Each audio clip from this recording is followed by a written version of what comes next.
বাচ্চারা, আজকে আমি তোমাদের সোনার ডিম পাড়া এক মুরগির গল্প শোনাবো। এক গ্রামে এক লোক ছিল এবং সে ডিমের ব্যবসা করত।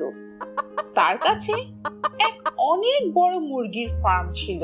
সেখানে অনেক অনেক মুরগি ছিল। প্রতিদিন সেই লোক তার ফার্মে এসে তার মুরগিগুলোর দেখাশোনা করত এবং যত ডিম পেত সেগুলো বাজারে নিয়ে বিক্রি করে দিত। একদিন সে রাস্তা দিয়ে যাচ্ছিল এবং একটি মুরগি দেখতে পেল। সেই মুরগিটি খুব সুন্দর এবং স্বাস্থ্যবান ছিল। তাই সে মুরগিটিকে তুলে নিয়ে ঘরে আসে এবং সেই মুরগিটির অনেক যত্ন নেয়। আস্তে আস্তে সেই মুরগিটি আরো স্বাস্থ্যবান হয়ে ওঠে এবং সেই লোকটিও মুরগিটির অনেক খেয়াল রাখতো। প্রতিদিনের মতো সে একদিন নিজের খামারে আসে এবং সেই মুরগিটির পাড়া ডিম দেখে চমকে যায়। সেখানে এক সোনার ডিম ছিল। আরে, এটা কি? এটা তো সোনার ডিম মনে হচ্ছে। হ্যাঁ, এটা তো সত্যিই সোনার ডিম। আমার তো ভাগ্য খুলে গেল। এখন অনেক মজা হবে, আমি ধনী হয়ে যাব। সেই দিনের পর প্রতিদিন সেই মুরগিটি একটি করে সোনার ডিম দিত। সেই ডিম নিয়ে লোকটি তার সকল প্রয়োজনীয় জিনিস কিনতে লাগলো। কিছুদিনের মধ্যেই সে গাড়ি, বাড়ি, অনেকগুলো গরু এবং ভেড়া কিনে ফেলল। এক মাস পর তার ঘরে কেনার মতো কিছুই বাকি ছিল না। কিন্তু লোভের কারণে তার মনে এক খারাপ ইচ্ছা জাগে। সে সেই গ্রামের এবং পুরো পৃথিবীর সব থেকে ধনী লোক হতে চাইলো। পরের দিন সে খামারে গিয়ে দেখলো যে একটি সোনার ডিম রয়েছে। কিন্তু এতদিনে তার মন লোভে পূর্ণ হয়ে গেছে। প্রতিদিন একটি করে ডিম পেয়ে সব থেকে ধনী হতে পারবো না।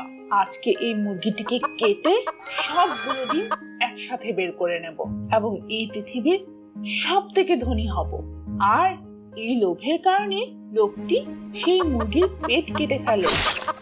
কেটে দেখতে পেল যে সেখানে কোনো ডিম নেই।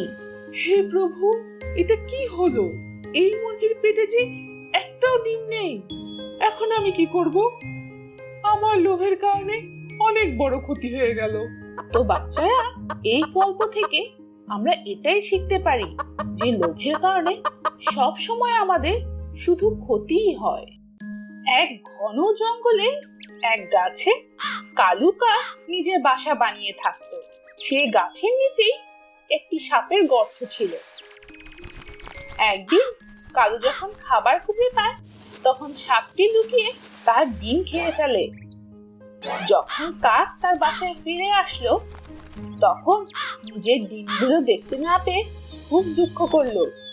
সাপের ওপর কাকের সন্দেহ হলো এবং সাপকে জিজ্ঞেস করলো, ভাই সাপ, তুমি কি কাউকে আমার বাসার দিকে আসতে দেখেছো? কেউ আমার ডিমগুলো খেয়ে ফেলেছে। না না, আমি কাউকে দেখিনি। আমি জানি না কে তোমার ডিম খেয়েছে। কিছুদিন পর আবারও একই ঘটনা ঘটলো, কিন্তু এবার কাক সাপকে তার ডিম খাওয়ার সময় দেখে ফেললো।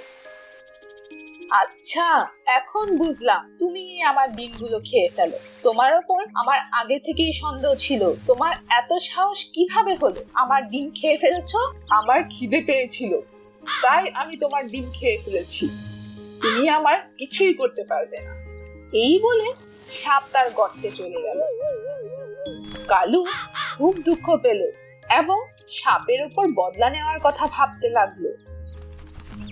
এরপর সে উড়ে উড়ে রাজার মহলে চলে যায়।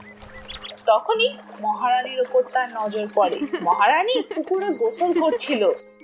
তার দামি অলংকারগুলো পুকুরের পাশেই ছিল, যেগুলো সৈনিকরা পাহারা দিচ্ছিল। কালু কাক এক বুদ্ধি বের করলো। সে এক লম্বা গলার হার তার ঠোঁটে নিয়ে ঘুরতে লাগলো।